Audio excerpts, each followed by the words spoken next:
ኢትዮጵያ 500 ሺህ ቶን አይሞላም የዛሬ 5 ዓመት የምናመርተው ቡና ዛሬ ከግሪን ሌጋሲ እንቅስቃሴ በኋላ ብራዚል 3.7 የነበረውን 4 ስታደርስ ቪየትናም 1.7 የነበረውን 2 ስታደርስ ኢትዮጵያ ግን 500 ሺህ የነበረውን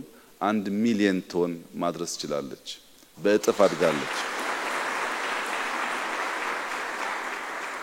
1 ሚሊዮን ቶን አደገ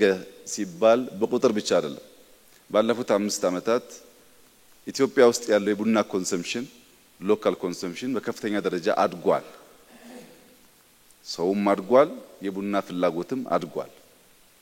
ነገር ግን የዛሬ 5 ዓመት ኢትዮጵያ ለኤክስፖርት ያዋለችው ቡና ያስገኘው የውጭ ምንዛሪ መጠን